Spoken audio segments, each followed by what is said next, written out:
Welcome all. कवि ने अकाल का कारण किस प्रकार किया है चर्चा करें। कवि ക്ഷാമത്തെ എപ്രകാരമാണ് ചിത്രീകരിച്ചിരിക്കുന്നത്? അകാൽ ചൂൽഹ കാ റോന, അകാലിലെ പ്രധാന പ്രശ്നങ്ങളായി കാണുന്നത് ചൂൽഹ കാ റോന, അടുപ്പ് കരയുന്നു. ചക്കി കാ ഉദാസ് രഹന, തിരികല്ല് ദുഃഖിക്കുന്നു. ഫീദർ പർ ചിപ്കലിയാം കി ഗഷ്ട്, ഭിത്തിയിൽ പല്ലികൾ അലഞ്ഞുതിരിയിൽ. സിക്കസ്ത് ഹാലത്ത് വാലെ ചൂഹെ, ദുസ്ഥിതിയിലുള്ള എലികൾ. അകാൽ മേം ഘർ കി ബുരി ഹാലത്ത് ഥി, ക്ഷാമകാലത്ത് വീട്ടിലെ അവസ്ഥ വളരെ മോശമാണ്. കൈ ദിനോം സെ ഘർ മേ ചൂൽഹെ നഹീം ജല, ഒരുപാട് ദിവസങ്ങളായി വീട്ടിൽ അടുപ്പ് കത്തുന്നില്ല. घर में दाना न होने के कारण चक्की के लिए कोई काम नहीं था, वह उदास थी. വീട്ടിൽ ധാന്യങ്ങളൊന്നും ഇല്ലാത്തതുകൊണ്ട് ചക്കി തിരികല്ലിനും ജോലിയൊന്നുമില്ല, അതും ദുഃഖിതയാണ്. ഭൂക്ക് കെ കാരൻ ചിപ്കലിയാം ദീവാർ പർ ഗഷ്ട് കർനെ ലഗി, വിശപ്പ് കാരണം എലികൾ ഭിത്തിയിൽ അലഞ്ഞു തിരിയുന്നു. ചൂഹെ ഭി ബുരി ഹാലത്ത് മേ ഥി, എലികളും വളരെ ദുരവസ്ഥയിലാണ്.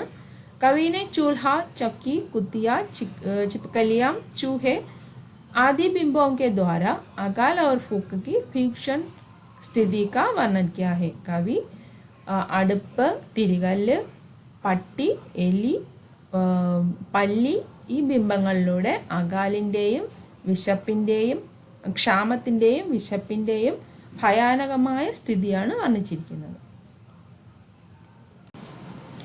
कवि ने अकाल के बाद के हालत का चित्रण किस प्रकार किया है चर्चा करें. कवि ക്ഷാമത്തിന് ശേഷമുള്ള അവസ്ഥയെ എപ്രകാരമാണ് ചിത്രീകരിച്ചിരിക്കുന്നത്? അകാൽ കെ ബാദ്, ക്ഷാമത്തിന് ശേഷം അവസ്ഥ. ഘർ കെ അംഗത് ദാനെ കാ ആന, വീട്ടിനുള്ളിൽ ധാന്യം വരിക. ആംഗൻ കെ ഊപ്പർ ചുവങ്ക ഉടന, മുറ്റത്ത് നിന്ന് പുക ഉയരുക. ഘർ ഭർ കി ആംഖോം കാ ചമക്കുടന, വീട്ടിലെ കണ്ണുകളൊക്കെ തിളങ്ങുക. കൗവേ കാ പങ്കോങ്ക ഗുജലാന, കാക്കകൾ ചിറകുകൾ ചൊറിയുക. ഈ മാധ്യമങ്ങളുടെയാണ് ക്ഷാമത്തിന് ശേഷമുള്ള അവസ്ഥ കവി വർണ്ണിച്ചിരിക്കുന്നത്. കൈ ദിനോങ്കെ അകാൽ കെ ബാദ് ഘർ കെ അന്തർ ധാന്യായെ, ഒരുപാട് ദിവസത്തെ ക്ഷാമത്തിന് ശേഷം വീട്ടിൽ ധാന്യം വന്നു. കൈ ദിനോങ്കെ ബാദ് ആംഗൻ മേ ചുവാം ഊപ്പറുട, ഒരുപാട് ദിവസങ്ങൾക്ക് ശേഷം മുറ്റത്തുകൂടി വീട്ടിന് പുറത്തുകൂടി പുക ഉയരുന്നു. മത്ലബേക്ക് ഘർ കാ ഖാന പക്കാനെ ലഗി, അതുകൊണ്ട് അർത്ഥമാക്കുന്നത് വീട്ടിൽ ഭക്ഷണം പാചകം ചെയ്യുന്നു.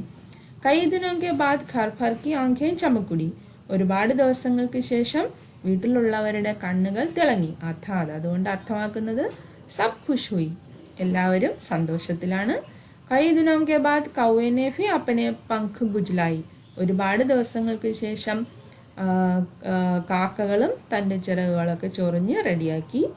ഖാനയ്ക്ക് കുച്ച് മിൽനയ്ക്ക് കാരൻ വേഫി സന്തുഷ്ടതേ, ഭക്ഷണം, അവർക്ക് കുറച്ച് ഭക്ഷണം കിട്ടിയത് കൊണ്ട് അവരും വളരെ സന്തുഷ്ടരാണ്. അബ അകാൽ നഹീം, സ്ഥിതി ബദൽ ഗൈ, ഇപ്പോൾ ക്ഷാമമല്ല, സ്ഥിതി വളരെ മാറി.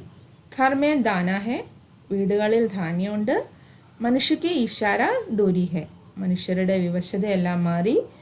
വഹ് ഖാന ഖാക്കർ ഖുഷ് രഹത്താ ഹെ, അവർ ഭക്ഷണമൊക്കെ കഴിച്ച് വളരെ സന്തോഷത്തിലാണ്. ഉസ്കെ സാത്ത്, അവരോടൊപ്പം തന്നെ പ്രകൃതിക്ക് അന്യ പ്രാണി ഫി ഖുഷ് ഹെ, പ്രകൃതിയിലെ മറ്റ് ജീവജാലങ്ങളും സന്തോഷത്തിലാണ്.